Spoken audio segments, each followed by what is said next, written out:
টানা বৃষ্টি আর উজানের ঢলে কুড়িগ্রামের নদ নদীর পানি বাড়া কমার সঙ্গে তীব্র ভাঙন হচ্ছে। গত এক সপ্তাহে ব্রহ্মপুত্র, ধরলা ও দুধকুমারের ভাঙনে বসতভিটা হারিয়েছে অন্তত 50টি পরিবার।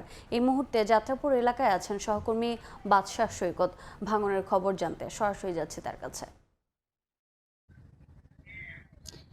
কুড়িগ্রামে আসলে যখনই নদ-নদীর পানি বৃদ্ধি পায় এবং পানি হ্রাস হয়, এই সময়টাতে কিন্তু নদ-নদীর যে ভাঙন, সেই ভাঙন কিন্তু তীব্র হয়ে ওঠে।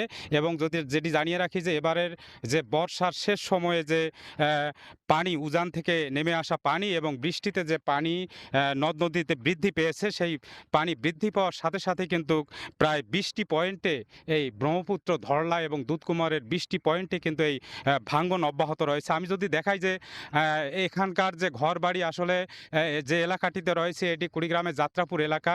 এরই মধ্যে এখানে প্রায় ২০টিরও বেশি বাড়ি ভাঙনের কবলে পড়ে সরিয়ে নেওয়া হয়েছে। এবং যদি দেখাই যে এখানে আরও শত শত বাড়ি রয়েছে যে বাড়িগুলো আসলে ভাঙনের মুখে পড়েছে।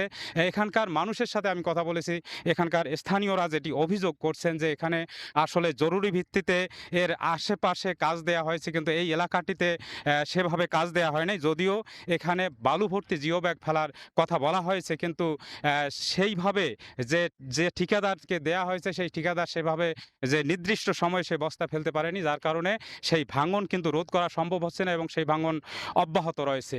অন্যদিকে যদি আমি বলি যে কুড়িগ্রামের আসলে যে চরাঞ্চল রয়েছে, বিশেষ করে দ্বীপচর এবং নদীর মাঝের যে চর রয়েছে, সেই চরগুলো কিন্তু এবার ব্যাপক আকারে ভাঙন দেখা দিয়েছে। আমি খোঁজ নিয়েছি যে চলতি যে বর্ষা মৌসুম, এই বর্ষা মৌসুম যেটি বর্ষা মৌসুম জুড়ে প্রায় ৫ শতাধিক ঘরবাড়ি এই বিলীন হয়েছে এই চরাঞ্চল সহ এই কুড়িগ্রাম জেলার ব্রহ্মপুত্র, ধরলা, তিস্তা এবং দুধকুমোরের অববাহিকার।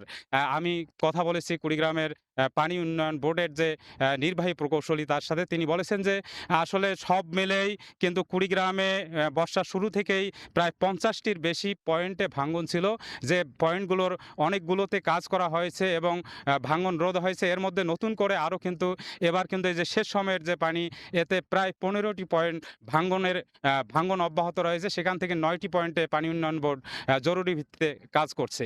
এছাড়া অন্য পয়েন্টগুলো তো এখনো কাজ করা হয়নি, যেটি জানিয়েছে যে আসলে বরাদ্দ পাওয়া সাপেক্ষে কাজ করবে। এই ছিল কুড়িগ্রামের ভাঙনের সর্বশেষ।